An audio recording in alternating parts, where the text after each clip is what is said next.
Welcome to the Super Fantasy Bros podcast, which is part of the Triple Play Fantasy Network. I am one half of the team, Kevin Coleman, and I'm joined, as always, by my co-host, Jacob Dunn. Jacob, how's your week been? How's everything been going? Man, I am honestly burnt out from the beginning of the school year. But hey, just knowing that we're only 2 weeks away from the NFL season, it gives me life, Kevin. How about It's you? giving me a little life. Yeah, no, I feel you. We're bringing the energy. It is nice to come on here and talk to good people and just kind of talk about football and kind of get my mind off all the other noise out there and stuff, and help everybody else out there and talk about it. I think we've had a good show, and I think that it's definitely grown. So we appreciate you guys. So it's nice for you guys to give us that break because I definitely need it. But on today's show, we are going to be covering recent news, unfortunately, and more injury news. I'm so sick of injuries. Let's just bottle these guys up and not let them, be injured anymore. And then we're going to be participating in a 12-team, one quarterback PPR mock draft. So we're going to be doing a mock for you guys, kind of talk about recent news that we've been into. Also, where should we draft these guys? How's that going? And going through there. So that's what we're going to be talking about. And let's go. Let's get into it. Let's do it. Here we go. So, you know what? We're going to go into it right away. Recent news, Travis Etienne, Jacob. He is out for the year. Lisfranc surgery. Looks like he's done. This is just terrible news. And, I mean, it gives us content to talk about, but it sucks for the kid. It sucks for everything there. So, initial just fallout, what do you think from this injury? Just unbelievable. I mean, we were just touting him as like a sleeper, because he was being taken in like the RB 35s to 40s. And we're like, this guy is going to be the offense there. He should be taken, as like a low end RB2. So, it's crushing, but there was a significant impact in my rankings personally. Like James Robinson, he shot up 13 spots from my RB30 to my RB17, right in front of Joe Mixon, Chris Carson, and Josh Jacobs. So He sneaks into that mid-tier RB2 level, just because he's going to have so much volume heading his way. He was looked at just as like the goal line back, like the short yardage back, first down, second down. But now, he is the de facto back there in Jacksonville. And this also gives life to Carlos Hyde. He comes out of nowhere and he climbs up to my RB48. So deep league managers should definitely keep Hyde on your radar, which I didn't think that was anything I would say this season, but here we are. And then we're going to go over to Laviska Shenault, who moves up from my wide receiver 39 to my wide receiver 33 in front of Curtis Samuels, OBJ, and Juju. Viska had 7 targets last game, so they were forcing him. They were getting him the ball in open space, manufacturing touches. So, it only amounted to 35 yards, but he's going to have that solid floor, and Meyer is going to force feed him the ball. So I like him as like a safe wide receiver 3 option. And lastly, I moved up Marvin Jones Jr. up from my wide receiver 54 to 45. Not because of the ETN injury necessarily, but just because Lawrence has been targeting him like a madman over these past 2 games. So I really like him as a sleeper. No, I like that. I'm devastated by the ETN news. Surprisingly, I don't have ETN in Dynasty. So I'm in a lot of leagues, and I actually have no shares of him. I think it's just his price to me would never fit what I was looking for drafting wise. I like to look at it from a Dynasty perspective. I think this is a great time to go out and buy ETN, or this is a great time to kind of be on that, for those contending teams that maybe have him, you can maybe get some pieces for him. Right now, the news is pretty early, so obviously trading for him is probably going to be out of question. But he's going to be a buy candidate the rest of the year. And we talked about that. That's something there. And you know what? I put this on Twitter, and then I teach, and so I don't have to get all the trolls that come after me like they did today. I'm still selling James Robinson. I don't care what anybody says. I know that he's going to, if you're a contender, obviously you might want to hold. And I get that. I understand that from your perspective. Like, hey, I'm a contender, and I understand there. But you can still sell him for now a first and something. And then everybody was all worried about ETN taking a spot this year. They lost out on that value. And then I say that, and some guys like, oh, well, these fantasy people don't like players that score points. while that was funny and I did chuckle, at the same time, you can trade James Robinson for multiple pieces that can score you points, and you're going to get a first for him.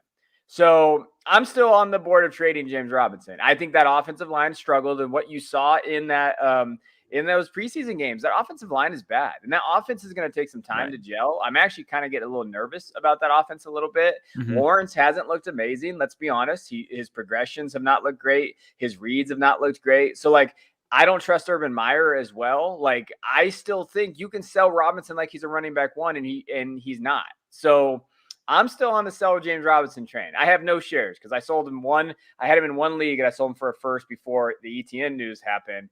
But I would still do it. I don't understand why people are so hesitant to sell him unless you're contending. I get it. And everything's all about roster construction, but I'm out. I don't want him on my rosters for Dynasty if I can get a better return. I respect that just because, this is probably James Robinson's last year of fantasy dominance. And by dominance, I just mean the amount of volume that he's going to get is going to push him into the RB2 territory. So I like what you're saying, Kevin. Cash in now, or you will be holding James Robinson next year, and he's not going to have much of a role because it's going to be ETN and most likely another running back that they draft if Robinson doesn't deliver this season. So I like that take, Kevin. Sell James Robinson for everything that you can get. And I know he's running back 7 last year, and everybody touts that, but that's an outlier. I don't care what anybody says. That's an outlier season that he had. I don't see him becoming. He's not going to be in the top 12 running backs this year, and you can sell him as a top 12 running back. So like, you make Dynasty too hard, everybody. Like, if he's getting touted as a top 12 running back, you sell him for that price when you expect him not to be. I'm fine. I actually have other running backs that matter on my team. I can sell him for better assets and get future assets. That's how you compete in Dynasty every year. And selling him doesn't mean that you're losing. Even if you're a mid-tier team, even if you're a contender, if the right deal comes along, you could still get a top 12 price for an asset that you couldn't do that yesterday. And that's how they switch, they change. I don't understand what people think about it. People get too emotional with their players. I think especially James Robinson, because people like, oh, of course he's going to do it. They were very emotional before they didn't want to trade him for ETN. And then they get just super emotional about these guys. And I just don't understand. That's how you lose. Like, you can't hold these guys to a certain level like that. You get too emotional, and then that's how you lose in Dynasty. I bet you that you could leverage a James Robinson for, let's say, a J.K. Dobbins or like a younger stud running back. I bet that you could even get a DeAndre Swift, like a running back like that, like in that tier. I bet you that you can make that swap 1-for-1 right now. You could. I bet you get, a guy that I would be targeting a lot is Nick Chubb. Like, I'm a big believer in Nick Chubb. If you think that Nick Chubb can be that guy, you go James Robinson or Nick Chubb and try to maybe to throw some pieces in, maybe not. But I'd rather have Nick Chubb on my roster. Even though he's that one contract guy, I'd rather go with Nick Chubb because of the offense that he's in. I know he's going to be the guy. Even if Hunt's there, like, he has proven that he's that guy. Right. So that'd be a different level too. Josh Jacobs plus something. Josh Jacobs finishes running back 8, and now everybody thinks Josh Jacobs died. So it's like, I don't understand quite what's going on here when we look at these numbers. But that's there. ETN's a buy to me, but it just sucks. But I'm getting very worried about that Jaguars offense. I'm getting very worried about that system, that offensive line, Urban Meyer. Like, there's a lot of things to kind of worry about. And I don't think James Robinson's going to get the volume that he got last year because Lawrence is there. Like, they're going to use Lawrence more and LaVisca and those areas. Like, we're not going to see the workload. We're just not going to see that volume. I don't see it. Exactly. So, there's that. Now, there's some other news that we can cover really quick. Darrell Henderson, running back Rams. It looks like he hurt. I don't know. They said maybe. It doesn't look like that. Are you worried at all? Are we like, Xavier Jones seems to be the guy, I feel like, in that offense? What do you feel like that? Yeah, so thankfully it's just a mild thumb sprain. So it's nothing for fantasy managers to worry about right now. He'll most likely miss the rest of the preseason, but he is slated to be available for week 1 against the Bears. So he is staying firm as my RB22, as a low-end RB2 this season. Okay. If it proves to linger, Jake Funk, who you touted, Kevin, as the better pickup when Cam Akers first went down, has been outplaying Xavier Jones all preseason. So if Darrell ends up being questionable for week 1, which I don't see happening, but if he is deemed questionable and misses week 1, it would most likely be a 60-40 split in favor of Xavier Jones, which wouldn't yield much fantasy value for either player. But Kevin, I'm wondering, I mean, should everyone be picking up Xavier Jones and Jake Funk in every single dynasty league? Yeah, I mean they probably already are if Probably. you're pretty active on it. But I did mention Jake Funk. I thought he was a very good pickup. I said I think maybe 3 weeks ago, right? Yep. Like I said, hey, Jake Funk could be that guy for you guys. I think Xavier Jones is going to get some of the workload in the passing game, like for what it looks like it is there. But it's going to be like if Henderson was to go down, I think it's very 50-50 split between Jones and Funk. And I can see Funk maybe slipping in there a little bit. Like, so those two guys to keep on the radar. And in a redraft, you just got to keep that eye on that Funk. Just keep an eye on him. Like, I think that doesn't be a very good guy to use your waiver wire ads on. I don't think Henderson's going to stay healthy the whole year either. So that's the case. And then I'm selling Henderson as well. I told you I was selling Henderson when the Akers thing went down anyway. Like, you got to get rid of Henderson now if you can. And then maybe after a couple games, he has some good games. And then because I just don't trust that his ability to stay healthy. Yep, I agree 100%. All right, so we're going to do something a little different, and I'm going to get this up so Jacob can kind of talk about kind of the settings. I hope he remembers 12-team stuff. And he'll talk about the settings for the mock draft that we're going to be doing while I get it up on the screen. All right, guys, so we are doing a 12-team, 1-quarterback league, full PPR. All right, so – you need to adjust and you need to look at your league settings before entering your draft. That is a simple mistake that fantasy managers make all the time. Look in your league settings and look, is it a full PPR? Is it half PPR? Is it standard? Hopefully it's not standard. Stop playing standard. Like Kevin has been hammering that we just need to grow up, guys, and just do a full PPR or a half PPR. But this draft is 1 quarterback, full PPR, and it looks like Kevin has got it rolling for us. We got it kind of. We know, technology to me is not the greatest here. But we're going to go and we, like we said, PPR, and I'm going to draft from the 3 spot. Jacob's going to draft from the 9 spot because we figured like those picks can be a little bit more difficult. And we wanted to kind of get it as difficult as possible. I will say I've done a couple redrafts, which is crazy to me. I'm actually playing redraft. Jacob's, he's rubbed off on me a bit. And what I had found is like, though I actually think the 1 spot is the most valuable spot. And based on team builds, from what I've seen, like I really like that 1 spot. So we're going to talk about that, but we're going to go. And then as we go, we're just going to give our picks, what we did, kind of why our thought process and who goes before us. So, McCaffrey and Chubb go, wow, Chubb. Right Chubb. Like, I don't know what's going on there with Chubb. Like, whoa. Again, so we're here. So if this was to happen, I would definitely take Dalvin Cook. That's probably what's going to be there. So I'm going to take Dalvin. But what I will talk about is if it goes McCaffrey and Cook, which it probably will. The sleeper's killing us with this mock already. If it goes McCaffrey and Cook, to me, I've been on the Zeke train. I think Ezekiel Elliott's going to have a good season with Dallas in there. But something changed in me yesterday after watching Jameis play. If Jameis Winston can be the quarterback of the Saints, which I think he's going to earn that spot, I think you have to take Kamara. I think Kamara in PPR should be that 3rd pick. Do you agree or do you think I'm crazy there? Alvin Kamara in a full PPR is a slam dunk number 3 pick. If this is half PPR, I'm switching it to Derrick Henry. But this is full PPR. It's Alvin Kamara all the way. Yeah, and I'm a big Zeke guy. I just think that if it's Jameis, I'm 100% on board. I did see a take. Someone was talking about like if Jameis is the head quarterback, it's bad all the way around. I don't think so. Like not for Kamara. Kamara, I'm all aboard for that. I think they can get him involved more. They're going to use him more. So if you have the 3rd pick in your draft and Cook and McCaffrey go off, you definitely got to take a shot. Kamara is the pick. I don't think that anybody else would question that. Absolutely. I'm going to take Cook for mine, but it's just so we know here. All right.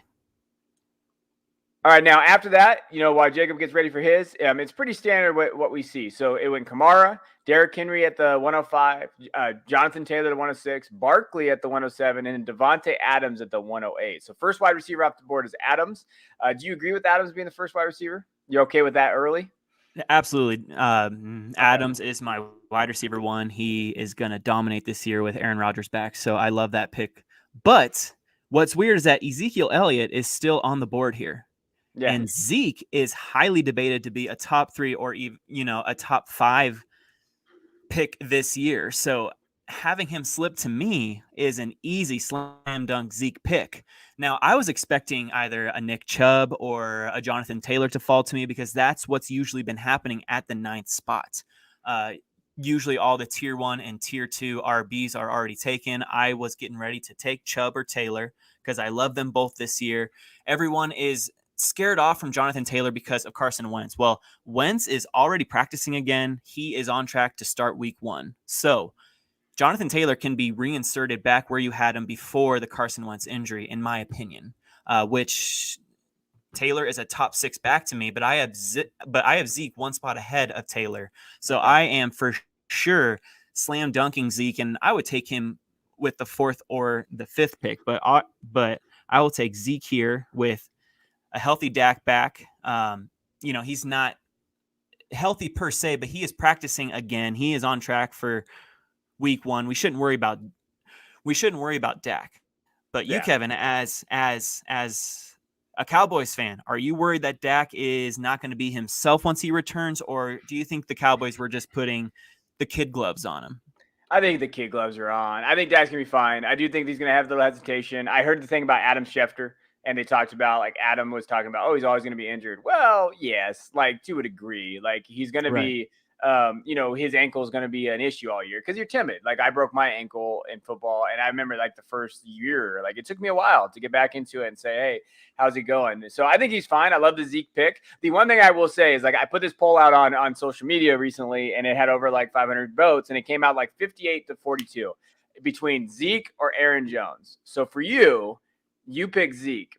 Are you okay with it? Because I think what's going to happen around that pick, 7, 8, 9, 10, you're going to have to choose between either getting Zeke or a guy like Aaron Jones. So you okay with that? I am 100% okay with Zeke. Aaron Jones, to me, I am not falling for the first round.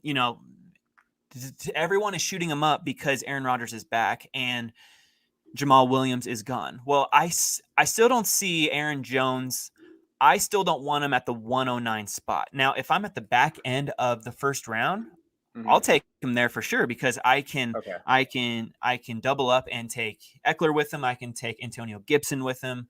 I like that spot in taking Jones and another highly elite person. I'm not going to take Aaron Jones when Zeke is still on the board, when Jonathan Taylor is still on the board, when Nick Chubb is still on the board. And I would even pivot to Devontae Adams and Travis Kelce if they were still on the board before I chose Aaron Jones. Okay. So after my Zeke pick, we got Tyreek Hill, Stephon Diggs, Aaron Jones, and Patrick Mahomes at the turn, and then DeAndre Hopkins and Eckler. Now, I'm not a fan of taking a quarterback that early, even though, you're probably not going to get Patrick Mahomes at the next turn. It's just quarterbacks, you can wait on them in a 1-quarterback league. This is going to change next week when we do our Superflex leagues, but you can wait on a quarterback, guys. Stack up on those positions, running backs and wide receivers. Now, I have a difficult choice on my hands. I'm surprised to see Travis Kelce fall this far because I would debate taking him in the late first round. So it's hard not to take Travis Kelce here. Others who I am thinking about taking is Najee Harris, Antonio Gibson, and Calvin Ridley here. I am seriously debating that, but I know that, Darren Waller and George Kittle aren't going to make it back to my next pick, and I want one of those slam dunk tight end options. So I'm going to go with Travis Kelce here and see how the rest of my draft shakes out. This is a mock draft, guys. You can take chances and see what happens. So I'm going to take Travis Kelce here and see who comes back to me at the next turn. And I think that's fair. And when I was looking at this, and I did a couple of these on purpose. So I did a couple of these redrafts before. You know what? and we always say wait on quarterbacks. Mahomes that is his ADP. So when we're doing these mocks, his ADP technically is that second round. And I think sometimes too in this community, we think about like, oh, well, of course you wouldn't do that. Well, you're not, people are out there. We're trying to help your leagues for guys that like, you might not be like hardcore players. Like Mahomes might go early in that second round. So I think it's good to see that. Like, hey, you know what? I would stay away from that. Like I probably wouldn't do it either, but some people will. I mean, some people reach and go up. Like I saw, Russell Wilson get drafted 3 rounds ahead of Dak Prescott in a redraft league. Dang. I wouldn't do that, but I did see it. So when you look at these things, I think that's put. So after you picked Kelsey, Najee went right next. So you were right there with the Najee. Calvin Ridley, Metcalf, Justin Jefferson, and then Joe Mixon. And so do you see anything wrong with those guys, or you feel okay with that? I don't think I would have taken Mixon there. With what I'm debated about. Yeah. That is the only back I wouldn't take, just because I think that Antonio Gibson is the better pick. And I also like Dobbins and Clyde over Mixon. That's just me. I think, and I'm staying away from Mixon no matter how far he falls, maybe like in the 4th round, but that's just me. That's just, I don't want anything to do with that Pittsburgh Steelers defense and that Ravens defense that he has to face all year. But for that team 4, they got Alvin Kamara and Joe Mixon, which there's a ton of upside and there's a high floor there. So I like that combo of a Kamara and Mixon for him. But now, who do you like, Kevin? Yeah, so I took Cook in the first, like we talked about. And, you could go a lot of ways here. I think, being in the front end of these drafts is kind of difficult because there's some tweeners, and you have to make sure you know where runs are going to come from. AJ Brown is on the board, Gibson's on the board, Kittle, Dobbins. So the tight ends for me is something that like I really want to get one of those top 3 tight ends. However, for me, I want to always, and I've kind of shifted my thoughts, but in redraft, I'm taking 2 running backs in the first 2 rounds. Like you have to, like unless you get like Kelsey, and I took one, and Waller could be there too. But with them still being on the board, it kind of makes me feel better that there's still 2 there. So I'm going to take the chance. So for me, I'm taking Antonio Gibson, and the reason why is because I compare him with Cook. I have him and Antonio. If they use him the right way, his usage. I think that's great for PPR. They're going to get him more involved. We saw his targets go up. We just talked about this weekend on the channel. So give me Antonio Gibson. That gives me that Cook and Gibson, kind of my 2 running backs that I can basically, that's my foundation for this team. And that's kind of where I'm going to go with that. Dalvin Cook and Antonio Gibson is a fire stack. I love that, Kevin. And now you said that you were gambling that Darren Waller would make it to you on the next pick. And what happened? And he does. So after Gibson goes Kittle, which I can't fault that one. And then Brown. So you got AJ Brown. And then Swift. And so Swift gets drafted there. And then Robinson. So Allen Robinson. So when you're looking at that, and like I mentioned earlier, I love the options you have as team 1. Like when you get the first pick, you get CMC. And then you're on the board. And there's a lot of great options left for you. You could go, wide receiver or tight end. I probably would have went maybe Swift, because I'm a Swift guy. And then I would have maybe went Waller. Maybe gotten Waller there. But now it comes back to me, and on the board, you got JK, Clyde, Darren Waller, Allen, Josh Jacobs, kind of guys like that. Terry McLaurin's there. But for me, it's Waller. I'm going to go with the positional advantage, even though that's not tight end premium. I think it's just too easy for what he did. And I already have 2 running backs, so I don't need to reach on JK or Clyde. Even though I like those guys, I just feel like it's there. And then I can wait on wide receiver. We're going to talk about that. Who my wide receiver 1B, which I think is a good point. But I'm going to take Darren Waller to add it to my Cook and Gibson. Fantastic pick, man. And your gamble, it paid off. And then after Darren Waller, it went Dobbins, Clyde Edwards-Helaire, Keenan Allen, Terry McLaurin, and Miles Sanders. So, in my opinion, Miles Sanders in the middle of the 3rd round, that's just too high. I know that, he needed a second running back. He already had Adams, Najee, and he wanted that second running back. But there are other running backs that he could have taken over Sanders. He should have taken Chris Carson. He should have taken a David Montgomery. Even a Darrell Henderson is going to be a safer pick than Sanders, in my opinion. But especially Carson and Montgomery. I would want those guys there. But hey, those guys, they fell to me. So I'll tell you, I am absolutely thinking about Chris Carson and David Montgomery here to pair with Ezekiel Elliott and Travis Kelce. But let me just look at wide receivers. Let's see who is available. We got Mike Evans, we got Julio Jones, we got Amari Cooper, Chris Godwin, and CeeDee Lamb. And it is really hard to pass on CeeDee Lamb.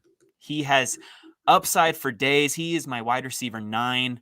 I think that sky is the limit for him. We have been touting him all offseason, Kevin. It's really hard to pass on CeeDee Lamb here. But since I did take Travis Kelce, I feel like I need to take a running back, or else I am going to be hurting because I'm not up for another 7 picks after that.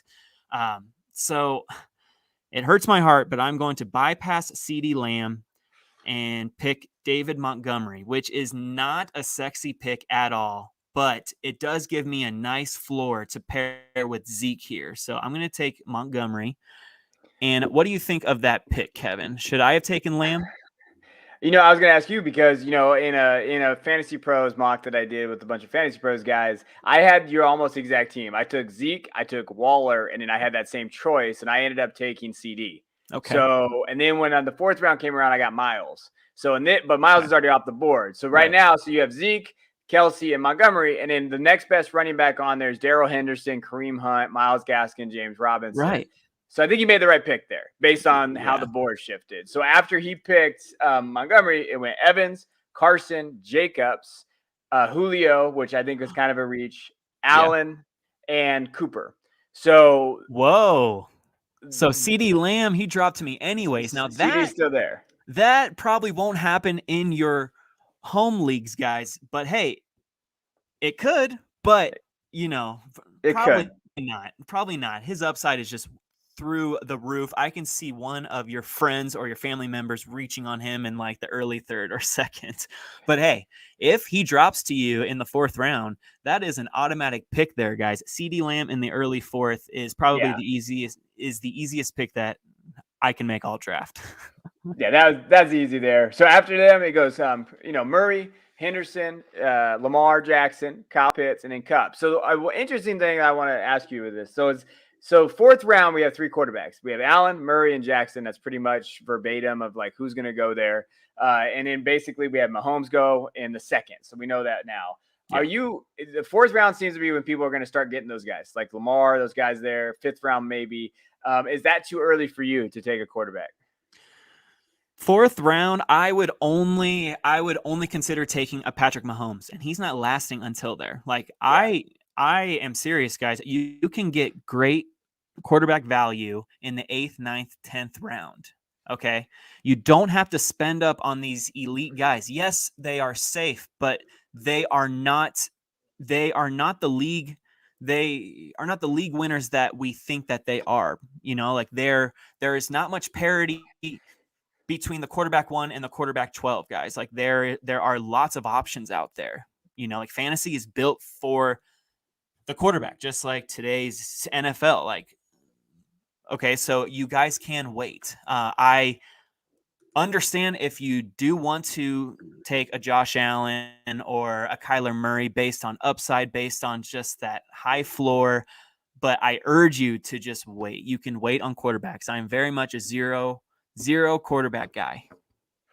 Okay. No, I agree. I think that's good. Now, this is where I get into the point of like, I struggle with this decision a little bit. So like I have Cook, I have Gibson, and I have Waller. Now, obviously, wide receiver probably is a need for me. But then I look at the board and there's Godwin, Robert Woods, DJ Moore, Adam Thielen, Jamar Chase, Tyler Lockett, Galladay, Deontay Johnson, Brandon Ayuk. So that's kind of who's on the board at the wide receiver position. I look at everything and I just keep going back to that. And it's crazy because I don't really like running backs, but I like them more in redraft. And so I look at like the running backs on the board, and there's a big teardrop. So after Travis Etienne is out, then you have Kareem Hunt, you have Myles Gaskin, James Robinson, Javonte, Mike Davis, Chase Edmonds. There's a clear tier after. I feel like James Robinson. Like now that we know the ETN news, and I know I mentioned him about like, hey, he should be a running back 2, but realistically, I could grab him right here, have a solid running back 2 option, and pair that with Cook and Gibson. That would maybe hurt my wide receivers a little bit. But I'm going to do it. I'm going to actually draft James Robinson, and I'm going to get my wide receiver 1 in the 5th round because I think there's more value at the wide receiver position that you can grab and just plug and play. So that's what I'm doing. How do you feel about that after I do it? And you can yell at me and tell me that I'm an idiot.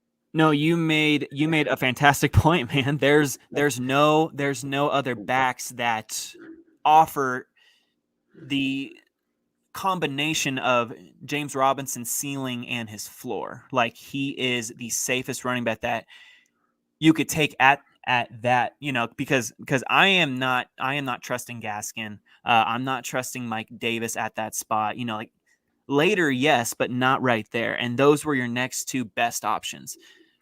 Yes, there is Javonte Williams if you wanted to take that upside, but we need for sure starters who are going to start week 1. And Javonte Williams is a guy that I think will take over, sometime between week 4 and week 6. But, we don't want to go 0-3 during that time. We don't want to risk that. So James Robinson to pair with your Dalvin Cook and Antonio Gibson and your Waller, that's a great start, Kevin.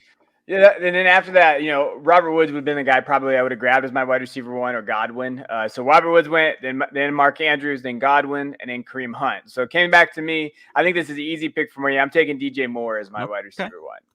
All right, Kevin. So are you a big believer in DJ Moore? Are you scared of Sam Darnold right now of what he's shown? I know you are a big Sam Darnold guy, you are a truther. But let's say what we've been seeing is who Sam Darnold is. Do you think that's a possibility and we should push DJ Moore down? Or do you think that DJ Moore is quarterback proof no matter what? I think where he's at that 5th round is about where he should be going. Like if you can get him in that 5th round in PPR formats where I think he's going to get the targets because I think he is that good and he's going to basically, I think Darnold is underrated in terms of just like, I think he gets crapped on very easily. It's easy to make fun of him about the ghost and all that stuff, but he's in a real system. They always show highlights or lowlights in camp and they say, oh, he got hurt or he threw this interception. And like, it's like, of course you're going to, crap on Darnold. I think Moore can be a very solid wide receiver 2 option. Now, in terms of my team, I'm hoping that Cook, Gibson, and Robinson can all finish in the top 16. And then I can put them in my flex. Then if I have Moore as a wide receiver 2, if he finishes a wide receiver 2, that doesn't hurt me as much because of Waller. Because the Waller's positional advantage that you could have, I think that matters. And I think Moore was a capable wide receiver 1 on your team as long as your other positions are more stable. And I have a safer floor. But that's just my, my opinion. Because after that, it's either Adam Thielen, Lockett, or Chase. And I feel like Moore, Thielen could have been it in redraft. But I do question, like, okay, do I want to pair Cook and Thielen together in that offense? True.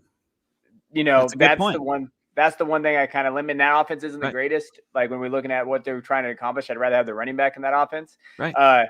So then it went Thielen, Myles Gaskin, who I think in PPR is going to really eat. Like he's going to be a legit running back this year. TJ Hawkinson, Lockett, and then Jamar Chase. So now you're on the board after taking Elliott, Kelsey, Montgomery, and Lamb. So who are you going after now? Okay, so I'm on the board. Here is my mindset. I have 2 high floor RBs in Zeke and Montgomery. I have CeeDee Lamb as my wide receiver 1, which is a high upside, high ceiling play. He's not your typical like a surefire wide receiver 1. We just think that he will be just because of all the factors, like Dak's back and Dak was targeting him a ton in the few weeks that he was healthy last season. So right now I am looking at wide receiver. I am looking someone who is safe because Lamb has so much upside right now. I want a wide receiver who is extremely safe to pair with my high upside, high ceiling CeeDee Lamb. Now we look at the list. It's not exactly promising. I see one guy that I'm going I see 2 guys here. Deontay Johnson. Okay. Deontay, can I guess the other one? You sure can. Is it Ayuk? Absolutely. Ayuk? Yep. Okay. It is Brandon Ayuk. And that's so to me, Ayuk is extremely safe because the Niners are centering their offense around this guy. That's what was happening last season. Like he had, I think, 5 top 12 weeks, and he only played 12 weeks as a rookie. I mean, this guy, he's not your prototypical safe player, but to me, I think that the Niners have big plans for him. And whether it's Jimmy G or it's Trey Lance starting, I think that Brandon Ayuk is going to eat. And I know, Kevin, that you have my back on this one. So why don't you go on a Brandon Ayuk little rant here for me? No, I think he's a very solid wide receiver too in this aspect. With Lamb and him there, like he could have those wide receiver 1 numbers that you like in PPR. They're going to get him involved. I know the only thing the thing that I talk about and the thing that I've like mentioned to people, like we never saw all those guys not injured at the not on the field at the same time. So Kittle, Debo, Ayuk, like there's some things that we got to look at. That quarterback situation, I think we could maybe be like, hey, who's it going to be? And it seems like it's probably going to be Jimmy to start, like we've been kind of mentioning, and maybe Trey will get in there a little earlier. But I still think they're going to target and value him. So like to me, I like that pick. I think that he's a very safe. If he's your wide receiver 2, that's a high ceiling pick. And I like that. And then after you went Deontay Johnson. So you were on the right track there. Yeah. Devonta Smith went next. Mike Davis, who I'm out on. Kenny Golladay. Yeah. Michael Thomas went in the 6th round. Are you comfortable drafting Michael Thomas that early with his injuries? So looking at Team 11's team construct, they already had 3 wideouts. They took Stephon Diggs, Hopkins, and Devonta Smith. So they were set at wide receiver with only 1 running back, Chris Carson. I would have probably pivoted to a running back, but I can see that they probably didn't like the choices, and they just want to go for that upside in Thomas and like later in the season. I personally would not do that. I am not spending more than an 8th to 9th round pick on Thomas because I want all of my starters to be set, and I want 2 solid depth guys. Okay. Before I even think about taking a risk on Thomas. I don't blame him, but he should have looked elsewhere. I don't know. What do you think about Michael Thomas? How high would you draft him? I wouldn't draft until the 8th. Like that's kind of where my mindset is. Like now, I think one underrated thing that we don't talk about a lot in redraft, you can trade. Like there are abilities to kind of, asset trade. Not everybody does it. And it depends on the league that you're in. But Thomas would be a good, interesting trade piece, I think, in redraft. Like you can draft him, and then maybe a team has some injuries at that wide receiver position, and then you can kind of maneuver him a little bit, but only in the 8th. I'm not touching him before the 8th or 9th round. Like I'm just not doing it. Like the 6th would be too early for me. Yeah. I couldn't agree more. So after I took Ayuk, like you said, Deontay Johnson, Devonta Smith, Mike Davis, Kenny Golladay, Michael Thomas, and Justin Herbert. So here I have my 2 running backs, my 2 wideouts, and my tight end and Travis Kelce. Okay, so here is where I peek over and see what's available at quarterback. I'm like, okay, so Russell Wilson's there and Dak Prescott's there. Aaron Rodgers is there. I would only consider taking Dak Prescott. But I'm telling you guys, I am a man of my word. I am going to wait on quarterbacks. So I especially with 2 flex spots, I am going to look at either running back or wide receiver. The best running backs available are Javonte Williams. I can take that stab right now since I do have a nice floor with my running backs Zeke and Montgomery. Chase Edmonds or Mostert. Javonte Williams is the best running back available. But then I look at the wideouts. We got Odell Beckham Jr. and T. Higgins. There's also Smith-Schuster and Claypool. Claypool has been dealing with some sort of ankle injury that he's going to be kept out. That kind of gives me pause right now. So I am in between Javonte Williams and T. Higgins. I'm going to go with T. Higgins here. I think that he is the wide receiver 1 in Cincinnati. He will be all season. Even though there are concerns with Jamar Chase not picking up the offense. He's not creating separation, but it's just going to take time for him. So I think that T. Higgins takes advantage of that and is the wide receiver 1 there. And he's going to produce nice low-end wide receiver 2 numbers for me. So I'm going to go with T. Higgins there. I like that pick. I wish she would have been, falling down to me to where I'm at. But I mean, you're right on that pick. Javonte Williams went next. Yep. Russell Wilson, Juju, Dak Prescott, and then DJ Chark. I got sniped by the computer. Dang. So when you're looking at my team is Cook, Gibson, Waller, Robinson, and Moore. I'm going wide receiver here, like we just kind of mentioned. Like, who are we gonna get? And I'm going to go a little off the board a little bit. I think some people might, question where that, but I'm getting our guy, Jerry Jeudy. I love it. I'm taking Jeudy here for upside. And, Sutton still with that knees worries me. Like you said, Claypool's a little hurt. Yeah. I can never draft Odell Beckham again. So don't ask me to. I'm out on OBJ. Like, it's just someone that I'm just not, the value still isn't there. In the 6th round, I don't think the value is there for me. I'm going to take Jeudy, who I think has looked great in camp. He's got a good, if he can get to that wide receiver 2 numbers, I like his upside. So I'm going to go with Jeudy at this pick. Yeah, and Jeudy has shown a good rapport with both Teddy B and with Drew Lock. So he is a very safe pick there with a super high ceiling. So I have high hopes for him as well. Yeah, no, I do too. And after that, OBJ went, good luck team 2. And then Chase Edmonds, who I considered just based on PPR. Aaron Rodgers went in the 7th round. And then Leonard Fournette, get out of here with that. Don't draft Leonard Fournette. Leonard. I'm out. Just wait for Rojo later. That's right. We'll talk about that. Now, comes back to me, and now this is an interesting spot. I really could go anywhere. I'm looking at quarterback right now. Tom Brady, Trevor Lawrence, Matthew Stafford, Tannehill's there, Joe Burrow, even Jalen Hurts is still there. I'm going to stay away from quarterback. I still think there's value there, and it's too early for me to reach. I never draft quarterbacks early. I just don't do it. It's just not something I like to do. Running backs, Mostert's there, Melvin Gordon, Rojo, Trey Sermon, Michael Carter, Damian Harris. To me, there's just not a clear running back that I want from that group. They're all in the kind of the same tier.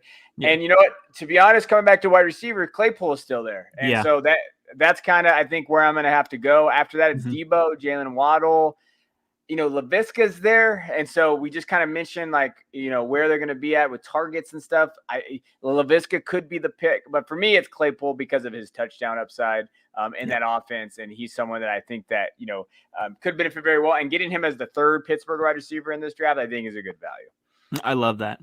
That's a great pick. I was hoping that he would fall to me, but I like that value. He's 6'4". He's a beast. He's dealing with an injury, but hey, man, it's round 7 where you can take that risk. Yeah, I'll take that risk all day. After that went Rojo, my guy, great pick. Mostert is then Melvin Gordon, Noah Fant, and then Sutton. So Cortland Sutton. So Denver Broncos going around the 6th or 7th round. So left on the board is for you. Where are you going? So my 3 running backs that I wanted after I took T. Higgins last round, 2 of them are taken. So I'm kind of like, all right, you made my decision easy here. Yeah. So I'm going to go ahead and take Trey Sermon, who I think has a ton of upside. I think that he splits 50-50 with Mostert. We know that Raheem Mostert doesn't have the best injury history, and Sermon is already being touted as the 1B in this offense to Raheem Mostert's 1A. And I've already talked about this. Raheem Mostert, even at his healthiest, averaged 15 touches per game. And in this run-heavy offense with no Jeff Wilson, that means that Trey Sermon is bound to take at least 10 touches per game. I see him at least 12 touches per game to start. And then eventually he's going to eat into Raheem Mostert's workload. And if Mostert can even stay healthy, I think, which would be incredible. I still think that Sermon has that low-end RB2 value all season just because of this Niners run-heavy offense. So I really like Sermon there in the late 7th round. And so after Sermon went Robbie Anderson, Jarvis Landry, Mike Gesicki, Jalen Waddle, Brandon Cooks, and Deebo Samuel, who I was sniped with Deebo Samuel. I really wanted him just because I wanted his upside, but I didn't want to reach too high in the 7th. Yeah. Because his ADP is the 8th to 9th round, but Team 10 must really like his upside here and must really like his chances of staying healthy. That's the only thing that deters me away from Samuel. He's always hurt. But when he's on the field, he is getting touch after touch. He is like Ayuk light out there. That's how much I like Brandon Ayuk. That's how much we love him. Brandon Ayuk is awesome. But then Deebo Samuel is going to get probably the same amount of touches as long as he can stay healthy. That's the only question. So with Deebo sniping, man. So looking at my team, I have Ezekiel Elliott, David Montgomery, CeeDee Lamb, Brandon Ayuk, Travis Kelce, T. Higgins, and Trey Sermon. So I can either look at the quarterbacks here, who we got Tom Brady, Trevor Lawrence, Matthew Stafford, and Ryan Tannehill. So here's where you need to be strategic, guys. You look ahead and see who doesn't and who does have a quarterback. The only ones that don't have a quarterback are Team 4, Kevin, and Team 2. So 3 people don't have a quarterback. And I like at least 4 quarterbacks left. I like Brady. I like Trevor Lawrence. I like Matthew Stafford and Ryan Tannehill. And I also like Jalen Hurts. Jalen Hurts is actually the one that I like best. He's just bogged down here in the rankings, and I just think that he's already been picked. So with Jalen Hurts being down there and Trevor Lawrence still and Brady, I am going to risk it and wait. So I think I am going to go with the upside pick of a running back or wide receiver. Laviska Shenault's still there. Antonio Brown. Tyler Boyd in a PPR. This is where Tyler Boyd can go higher in a PPR here. And I think I am waffling between Shenault and Boyd, but in a PPR, this is where I'm going to take my shot. Oh, but I have Higgins. Yeah, Higgins. Yeah. Right. I have T. Higgins. So that's something else that you guys need to think about. You don't want to stack. You want to stack your quarterback and wide receiver sometimes. That's okay, but not 2 wideouts on the same team. So that makes my decision easier here. I'm going to go to Laviska Shenault as my 4th wide receiver, which I love. That's a great pick. Dallas Goedert comes next. Michael Carter, Damian Harris, and then Tyler Boyd, and then Tom Brady. So the team that you talked about that needed a quarterback took Tom Brady. Yeah. That's going to be there. Again, I'm going to look as I go. I think, Laviska having that there. I have 3 running backs and 3 wide receivers. So I really could go kind of any way here. So just looking kind of at my flex options. James Conner is not somebody that I want at all. He's not there. Kenyon Drake, no way. None of those guys really pop off to me when I'm looking at hey, can they kind of be there? What are they looking at? For me, I want to go wide receiver again. I'm gonna risk not taking a quarterback here, and I'm gonna, when looking at who's left on that roster and where they're there, I'm gonna go a little deep. And this is definitely a reach depending on ADP or what you think of, but I'm taking Darnell Mooney. All right. In the 8th, just because I think that he's going to have that year that we all want to see from him. After Mooney, it went Lawrence, Connor, Antonio Brown, who you could have made an argument for Antonio Brown. I think that he's going to have a good season with them. And then Drake. So it came back to me there. I am actually going to take my quarterback now. This is a good spot for me. I like the 9th to 10th round where it's going to be. And for me, who's on the board, it's Stafford, Tannehill, Hurts. I would take Hurts because of that rushing upside. I just have a lot of question marks about Hurts. I know you like Hurts. Mm-hmm. Tannehill, I think, is a very safe guy, but I'm taking Stafford because of the Akers injury. They have Henderson there, yes, but I do think that he's going to be a very solid quarterback. So I'm going to take Matthew Stafford as my quarterback off the board. Yeah. I can easily see Stafford passing for 5,000 yards and 30 touchdowns. So that's a great pick, man. That's a great pick. So Jacob just lost some of his quarterbacks off the board. So Tannehill come next, Gronkowski, Burrow comes next. After that, Tanyan, and then Hurts goes right before Jacob. Where are you going to go with this pick now? That hurts, guys. But hey, this is why we mock. All right. Yeah. So none of those quarterbacks. Other people got an early second quarterback, which could happen in your home leagues, but that's just silly. Yeah. But hey, you know what? I took the risk and I lost. So now I need to pivot and I need to just stack up my skill position players, my running backs and my wideouts, because I'm not going to reach on Baker Mayfield or Matt Ryan or a Kirk Cousins. Those are streamable guys in a 1 quarterback league. I would rather stream than to draft one of those guys earlier. So I'm going to look at who is best available. And I'm looking down the list, I see some names, I see David Johnson from Houston. I'm not taking him. I would rather have Phillip Lindsay later. I see Will Fuller, who's kind of a risk. He's not playing until week 2 because he is suspended.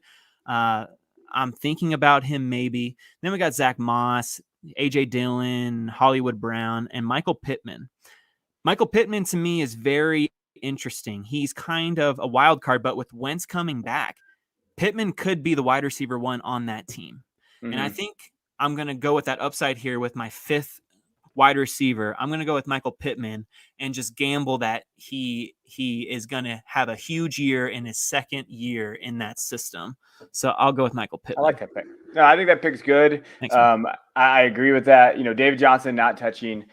Thomas goes next. Logan Thomas. Corey Davis would have been an option, I think. I think Corey Davis with that, what he's really looking at the Jets. Higbee, Zach Moss. And now we have the first defense off the board in the 10th round, the Buccaneers. I'm definitely not taking a defense until the last 2 rounds. I don't care.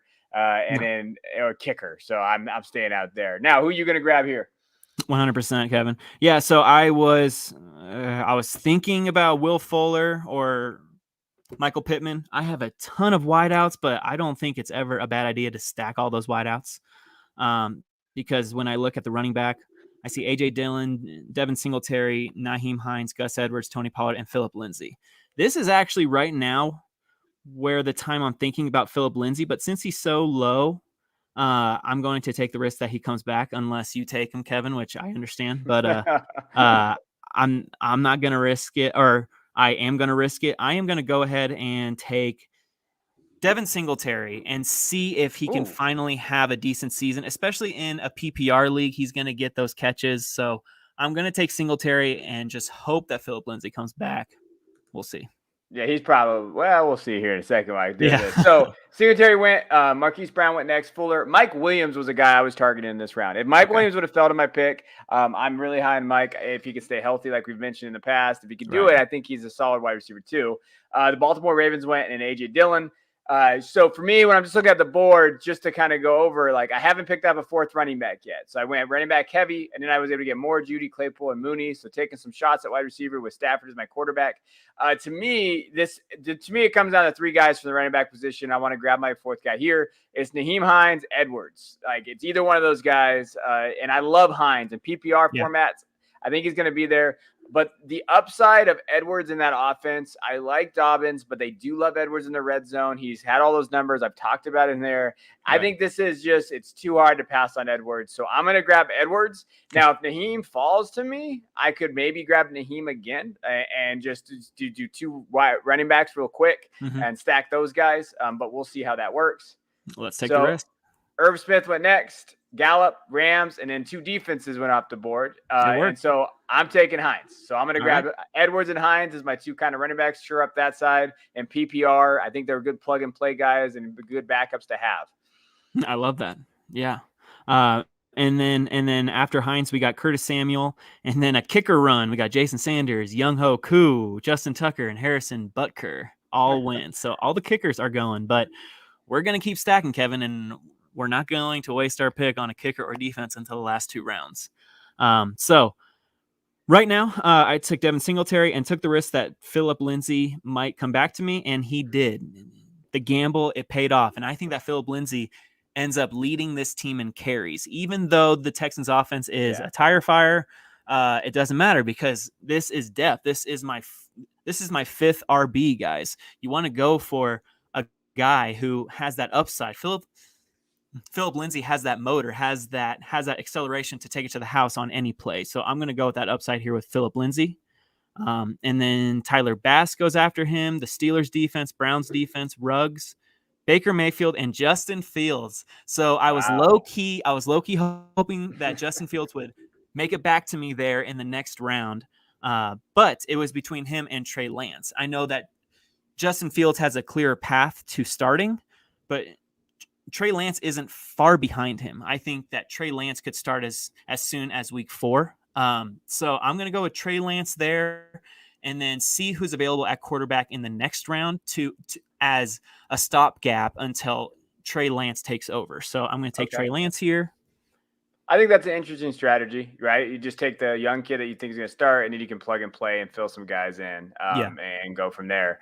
No, I like that. So I took those 2 running backs. I'm not going to even look at the running back position. I don't need to. Wide receiver for me, when I'm looking at the board, Bateman's there, and I love Bateman. And it seems like he's playing and he's doing those things, but I'm going to stay away from Bateman right now. I really want to get a safe floor kind of guy. But to me, when I'm looking at the board, it's Marvin Jones, Devontae Parker, Hilton, Gage, even Rondé Moore there and those guys. But I'm going to grab Marvin Jones and some guy that we've been talking about as the injury.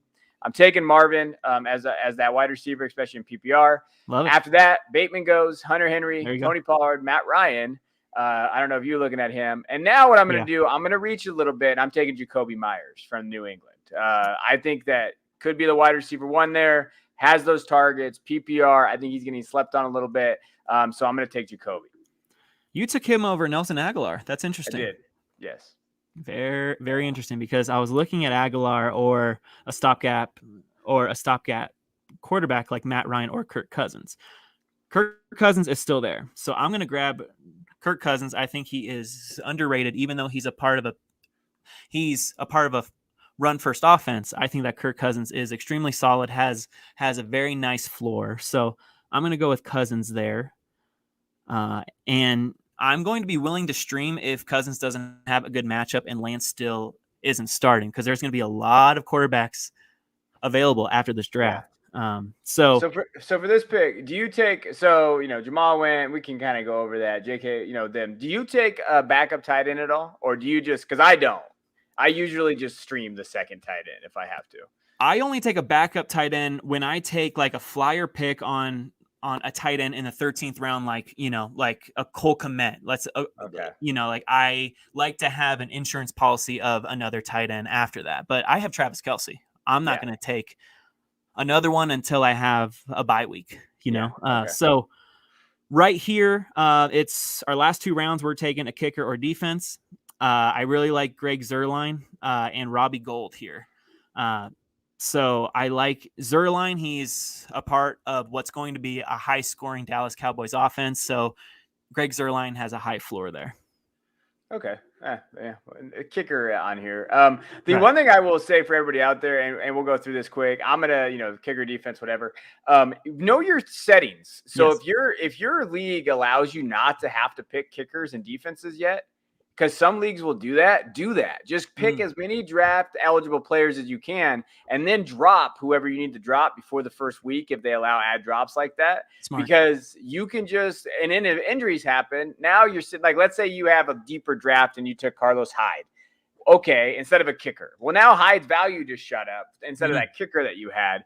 It depends on how deep those drafts are and so forth. But don't make yourself have to draft a kicker in defense. If the rules don't state you have to in the initial draft, use those picks for other things, right? And just kind of, and then you can kind of add and do what type of things you do. So know your rules. I know it sounds stupid, but God, it's just people don't know the rules in this stuff. What's funny is that somebody could have picked up James Robinson with their last pick instead of a kicker, and they could have won their league. So that's a brilliant point there, Kevin. Yeah. Now, as far as defenses go, I redraft for me, I struggle with this one a lot because where I'm at. I'm gonna pick a defense in this round because I'm back to back. It's close. I probably would go kicker otherwise. I'm gonna take Miami. I think that they have an ability to, they had an improved defense last year. I've been actually taking them into some of my redraft leagues. I think they can score, and I love their special teams, and they're one of the best special teams coaches in the country. So if your points do that, you can go there. So I take Miami as my defense. And then after that, kickers go off the board a little bit. I usually just take, I take the highest rated kicker there. I believe my boy Robbie Gould is all right from the San Francisco high scoring offense there. And I usually just take Robbie Gould or whoever is there, and that's how I do it. Love that pick. And then after Robbie Gould went Rondale Moore, Amon-Ra St. Brown, Jared Cook, Alexander Madison, and Chuba Hubbard. So we got a couple of insurance policies there. And so now I need a defense. And I was looking it up, and the San Francisco 49ers defense has a cakewalk in the first 2 weeks. They face the Detroit Lions, and then they face the Philadelphia Eagles. So I am very much a streamer guy when it comes to defenses, kickers, and tight ends. If I don't take one of the top 3 tight ends, I love to stream, and I love to stream quarterbacks as well, but defense is there. I am set for the first 2 weeks if I take the 49ers. Oh, wait a minute. Are the 49ers?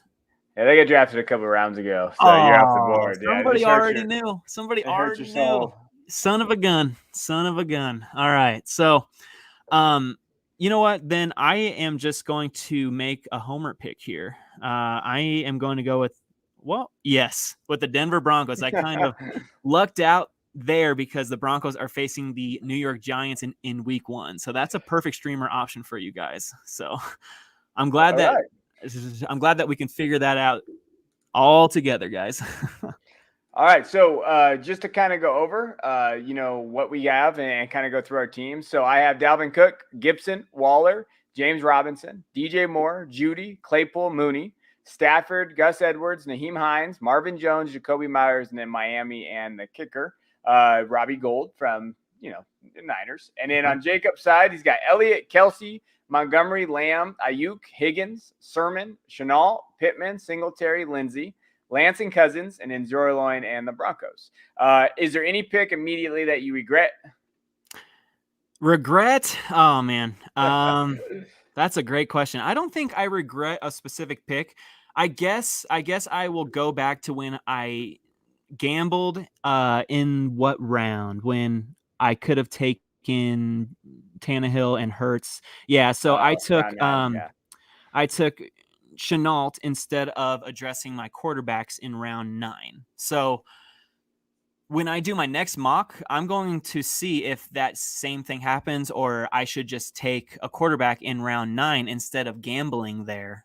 So I should have taken a quarterback there like a Tannehill, a Brady, or a Jalen Hurts, who is my guy. So that is the pick I regret the most. How about you, Kevin? I don't regret any huge part of it. The one thing that I wish that I could have got is Chark instead of Judy. I believe Chark's going to come back from that injury and he's going to do well in that offense, especially now with ETN out. So I think that I would have loved to have gotten Chark instead of Judy there. But other than that, I agree. I think the way I drafted 3 running backs in the first 4 rounds, I agree with that. And I like the fact when you draft a tight end early, you don't have to worry about it again. And then that's positional advantage matters so much. You don't need to draft another tight end. You don't have to worry about it. I'm not rolling out like this guy who's got Hawkinson and Jared Cook. Right. Okay, that's all right. But, it's there. And the one thing I would point out, as I've been doing these mocks the last few weeks and even drafts, that 4th and 5th round is all wide receivers mostly. It's just pit with wide receivers. So if you're in that position where you kind of reach on some players, you can really get stuck if you don't grab a wide receiver in that area. That's the death zone. 4th and 5th round, those receivers are going. So be on the middle of that run. If you're on the ends of those runs, it's going to hurt you. So if you're at the beginning or end of the draft, just know that 4th round, you might need to reach a little bit on a wide receiver because when it comes back, it's going to be barren. Yeah. To piggyback off that, if you do take Travis Kelce, Darren Waller, or George Kittle in the first 3 rounds, like you said, you have to hammer those wideouts in the 4th, 5th, and 6th. At least spend 2 picks on them because you're probably going to be hurting. And I wouldn't mind reaching a little bit. Like I did, I picked Travis Kelce in the 2nd round and then Montgomery in the 3rd. And then I hammered wideouts. I took CeeDee Lamb, I took Brandon Ayuk, and T. Higgins. Yeah. So hammer those wideouts if you take those top 3 tight ends early. And then just for you, I like Jacob's drafts just to understand, Elliott went first and then he took Montgomery and then he waited and he's going to have to, Sermon could be really good, but he also could be behind. So then you worry Singletary, so if you do that, just know, if you're going to pound that, I maybe for you, I maybe Javonte, maybe you I thought you would take Javonte Williams at the 6'5" instead of the 6'4". And then maybe if you would have came around, you could have got a Debo instead of and so it is interesting. Where you're going to get your 3rd running back, I think really matters. I think a 3rd running back guy to go after is Rojo, Damian Harris. Yeah. If you're not going to go early like I did, Rojo, I feel is a pretty safe pick for me because I don't believe in I just don't believe in Leonard Fournette. But if you go there, I think those are guys that look at. And then after that, I'm big on the Edwards and the Hines bus. That's why I drafted them because I think they have a lot of upside as backups. But at the same time, Edwards has standalone value with how they use them in that offense. And so does Hines. They use them in kind of the similar fashion. Yes, that and Philip Lindsay late, guys. All those running backs. All those running backs, target them. All right. Well, hey, I hope that you guys enjoyed it.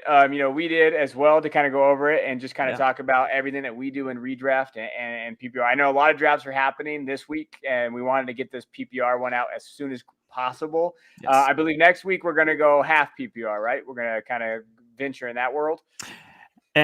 Half PPR and Superflex, right? Yes. We're going to go either half PPR or Superflex. We're going to go Superflex PPR. We'll figure that out. But Superflex, because there has been some leagues and people talking about Superflex in there. And then we can answer some keeper questions that I've been getting sent. So other than that, I think we are rolling. How do you feel? I hope you feel good about your draft. I love mock drafting, guys. Mock. This is mock season, guys. You do all this stuff to practice and to see what you can get away with. So mock every day until your draft day, guys. And 16 more days. So mock every day. Yeah. And what else is there to do? We're not working, guys. Let's just mock, have some fun, and be in drafts. I feel like I've been on the clock everywhere the last, 6 months. But here we go. We appreciate you guys tuning in. As always, find us on the Triple Play Fantasy Network. Hit that subscribe button and find us on Tuesdays at 7:30 Eastern. All right, guys. Thank you, guys.